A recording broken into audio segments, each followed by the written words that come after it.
కృష్ణానది కరకట్ట ప్రజల చిరకాల కల నెరవేరింది. ఎన్నో ఏళ్లుగా ఎదుర్కొంటున్న సమస్యకు వైఎస్ జగన్ ప్రభుత్వం శాశ్వత పరిష్కారాన్ని చూపించింది. కృష్ణానది పరివాహక ప్రాంతంలో కట్టిన రిటైనింగ్ వాల్ ను సీఎం జగన్ ప్రారంభించారు. 31,000 నిరుపేద కుటుంబాలకు పూర్తి హక్కులతో ఇళ్ల స్థలాలను అందించారు. కృష్ణానది కరకట్ట వాసుల కష్టాలను తీర్చి దశాబ్దాలుగా వారు ఎదుర్కొంటున్న సమస్యలను పరిష్కరించారు సీఎం జగన్. వర్షాకాలం వచ్చినప్పుడల్లా వరద ముంపునకు గురవుతున్న కృష్ణలంక వాసుల కష్టాలు తీర్చారు.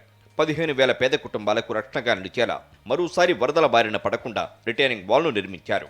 మొత్తం 3 దశలుగా నిర్మాణం జరిగింది.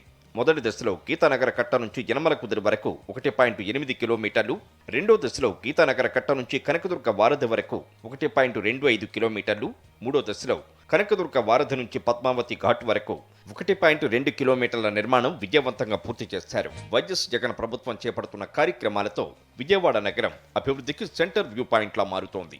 ఇప్పటికే అంబేద్కర్ పార్క్, ఫ్లైఓవర్తో పాటు ఎన్నో ప్రాజెక్టులను ప్రారంభించారు సీఎం జగన్. ఇప్పుడు రిటైనింగ్ వాల్ను ప్రారంభించి వరద బాధితులకు ఆపద్ బాంధవుడయ్యారు. కరకట్ట వాసుల ముంపునకు గురవ్వకుండా దాదాపు 500 కోట్ల రూపాయలతో భారీ వాల్ను నిర్మించి శాశ్వత పరిష్కారం చూపించారు ముఖ్యమంత్రి జగన్. కృష్ణలంక ప్రాంతం ఎప్పుడూ కూడా మునిగిపోతా ఉన్న పరిస్థితులే. ఎప్పుడు వరదలు వచ్చినా కూడా ఇక్కడికి ప్రతి సంవత్సరం వరద వచ్చినప్పుడు ఇక్కడికి వచ్చి 4 మాటలు చెప్పే కార్యక్రమమే కానీ ఖచ్చితంగా ఈ ఏరియాకు ఈ గోడ కడితే ఇటువంటి పరిస్థితి రాదు, ఈ గోడ కట్టాలి అన్న ఆలోచన చేసిన పుణ్యం ఏ ఒక్కరూ చేయలేదు.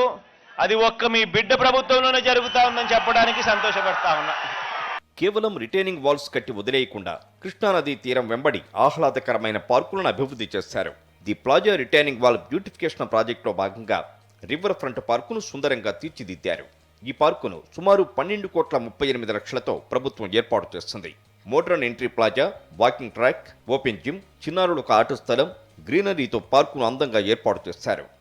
ఇక విజయవాడలో నిరుపేదల సొంత ఇంటి కలను సాకారం చేశారు సీఎం జగన్. 31,866 మంది లబ్ధిదారులకు ఇళ్ల పట్టాలను పంపిణీ చేశారు. ఇళ్ల స్థలాలపై సంపూర్ణ హక్కులు కల్పించారు సీఎం. అలాగే అనబ్జెక్షనల్ స్థలాలను రెగ్యులరైజ్ చేసి 9,125 పట్టాలను లబ్ధిదారులకు అందించారు.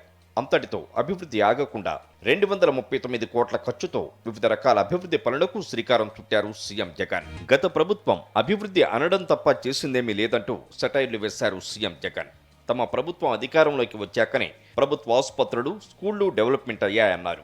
గ్రామీణ ప్రాంతాల్లో వ్యవసాయం చేసే తీరు కూడా బాగుపడిందన్నారు సీఎం.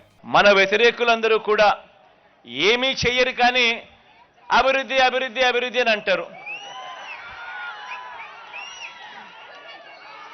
ఆలోచన చేయమని అడుగుతా ఉన్నాను.